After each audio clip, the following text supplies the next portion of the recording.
क्या आप जानते हैं कि लीगल नोटिस होती क्या है? लीगल नोटिस कब और किस लिए दिया जाता है? लीगल नोटिस यदि दे देते हैं तो उस आपको फ़ायदा क्या मिलता है? लीगल नोटिस यदि आपके पास आ जाती है विपक्ष पार्टी से तो आपको क्या करना चाहिए? इन तमाम सवालों के आज हम जवाब देंगे। जवाब देने से पहले यदि मेरे चैनल पे नया है तो चैनल को सब्सक्राइब करें और वीडियो को अंत तक ज़रूर देखें। तो चलिए दोस्तों शुरू करते हैं। लीगल नोटिस होती क्या है? जब कोई व्यक्ति परेशान होता है, किसी व्यक्ति से परेशानी होती है, तो उस व्यक्ति को संदेश देने के लिए एक लीगल फॉर्मेट होता है। यदि किसी के यानी कि वो किसी ने पैसा ले लिया है और वो पैसा दे नहीं रहा है और हमारी उससे डायरेक्ट बातचीत नहीं हो पा रही है, तो लीगल तरीका है कि आप किसी व्यक्ति को इस नोटिस के माध्यम से उसको संदेश पहुँचाया जाए कि इस प्रकार से हम कर सकते हैं। उसको लीगल नोटिस बोलते हैं। तो चलिए आगे बढ़ते हैं। अगला स्टेप क्या कहता है? लीगल नोटिस कब और किस लिए दिया जाता है? लीगल नोटिस का प्रयोग जब किसी उधारी पैसे यदि किसी व्यक्ति से उधार ले लिया है, उस व्यक्ति से पैसे लेना है, तब उस समय आपको लीगल नोटिस दी जाती है। लीगल नोटिस उस समय भी दिया जाता है जब पत्नी किसी की भाग जाती है, तो उस दौरान भी दिया जाता है। लीगल नोटिस उस समय भी जब तलाक की स्थिति होती है। लीगल नोटिस उस दौरान भी दिया जाता है जिस व्यक्ति ने या जिस सरकारी संस्था ने आपके साथ फ्रॉड या धोखा दिया है, उस दौरान भी आपको लीगल नोटिस देना चाहिए। लीगल नोटिस का प्रयोग लीगल नोटिस का प्रयोग तब भी किया जाता है जब आपके साथ धोखा हो जाए। धोखा किसी ज़मीन संबंधी भी हो सकती है या किसी के और भी चीज़ें हैं, जैसे आपका किसी ने सामान ले लिया है और वो सामान नहीं दे रहा है, तो उस दौरान भी आप लीगल नोटिस का प्रयोग करके आप उस चीज़ को हल करा सकते हैं।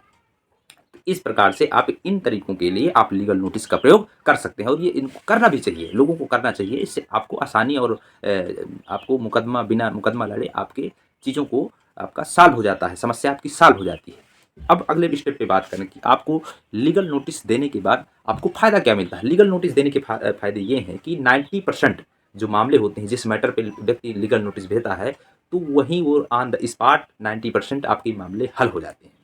नंबर दूसरा नंबर दूसरे में ये है कि यदि आपका लीगल नोटिस चला जाता है, तो वह कोर्ट कचहरी से डर जाता है, तो आपका वहाँ समझौता हो जाता है, दोनों पक्षों के बीच समझौता हो जाता है, तो वो ये भी मामला हो जाता है।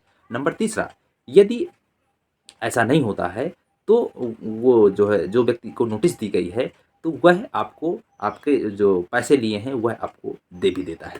तो इस प्रकार से जो हमने आपको ये फ़ायदे ये होते हैं कि आपके 90% मामले आपके ऑन स्पॉट आपको हल हो जाते हैं।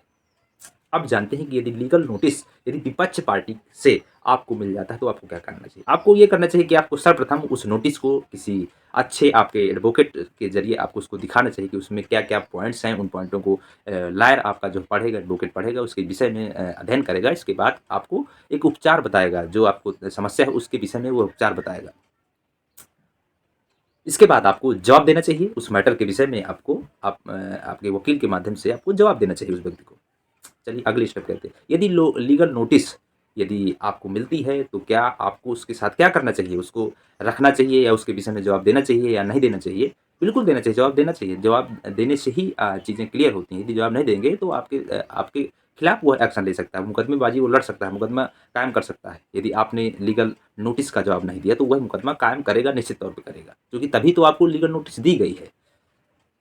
तो इस प्रकार से आपको लीगल नोटिस के संदर्भ में हमने आपको प्रोफार्मा बताया। लीगल नोटिस में लगभग खर्च आपका 5 से 6,000 रुपए का आ जाता है और आपको तहसील स्तर या जिला स्तर की बात करें तो इसमें कम भी ले लेते हैं। लेकिन आपको प्रायः ये 5,000 से आपको 10,000 तक के बीच में जो एक स्टैंडर्ड रेशियो है, इस इतना पैसा ले लिया जाता है। लेकिन हम अपने अपने चैनल के माध्यम से यदि आपको कहीं का भी लीगल नोटिस यदि भेजना है, तो हमारे माध्यम से आपको 40 यानी 4,000 आपको लगेगा, यानी 4,000 रुपए आपको लगेगा। आप हमारे माध्यम से आपको लीगल नोटिस यदि भिजाना है, तो हमारे टीम के से आप संपर्क कर सकते हैं। हमारे नीचे डिस्क्रिप्शन पे लिंक दिया हुआ है, तो आप वहाँ जा कर के उनसे संपर्क कर सकते हैं। आपको 4,000 देकर के लीगल नोटिस जिस व्यक्ति को पास भेजना है, उसको भेजा जा सकता है। तो इस तरह से हमने साथियों आपको बताया। यदि किसी प्रकार का कोई डाउट है, तो नीचे मुझे कमेंट कर सकते हैं। तो चलिए अगले वीडियो में मिलते हैं नेक्स्ट डे। जय हिंद, जय भारत।